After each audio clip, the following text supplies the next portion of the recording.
Alright, this station is dealing with Native Americans and the Revolutionary War. So as we look at the impact here, the identification that you want to have for this image, it's a political cartoon between a British officer and a Native American, and the caption reads, "Bring me the scalps and the king, our master, will reward you." So, very early on in the war, it became clear to the Native Americans that an independent America posed a far greater threat to their way of life than the British.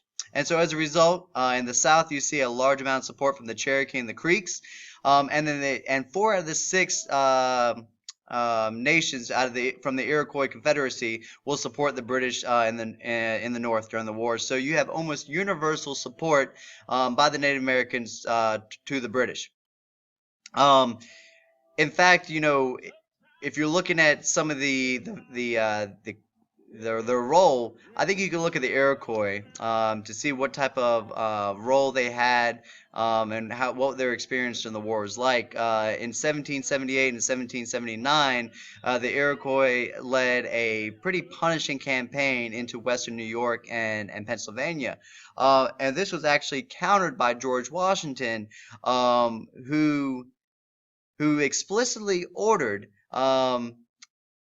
the Continental Army to engage the Native Americans both in battle, so to engage the warriors in battle, and to destroy all Indian towns and crops, as to limit the threat that this British Native American alliance would pose to the Revolutionary War and the Patriot cause. So in 1783, this peace treaty, the Treaty of Paris, happens.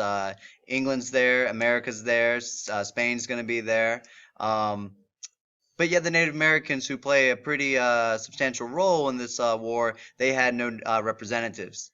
And so you can kind of start to predict what this means for the Native Americans and how this Revolutionary War, this war of independence, republicanism, equality, natural rights, property is one of those natural rights. What does this mean for them?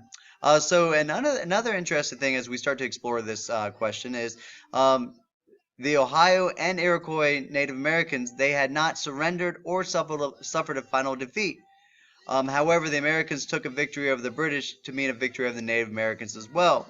And so as a result, the Native Americans lost, due to the Treaty of Paris, they lost all their land holdings west of the Appalachian Mountains and east of the Mississippi River. So if we want to think back to that Ohio Valley, they lost all that land to the Americans.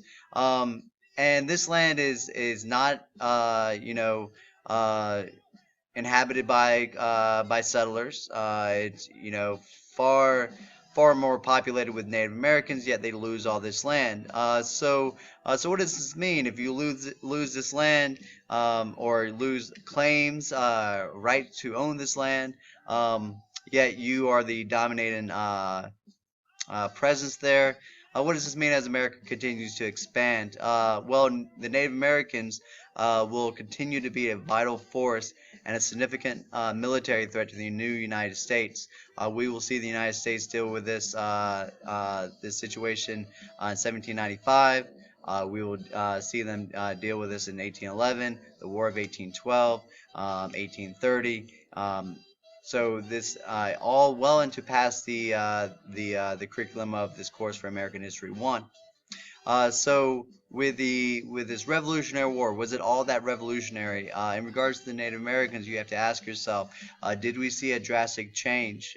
Did we see the American Revolutionary War drastically impact and change the life and the lifestyle and the culture of the Native Americans? So that's something that you would have to think through.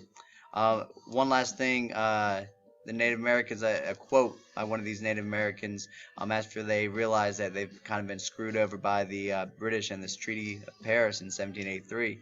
They say, in endeavoring to assist you, it seems we have wrought our own ruin. We went through these lengths to assist the British in the war, and it seems like we have essentially dug our own grave. That's really the Native Americans' sentiment and mood after this Revolutionary War.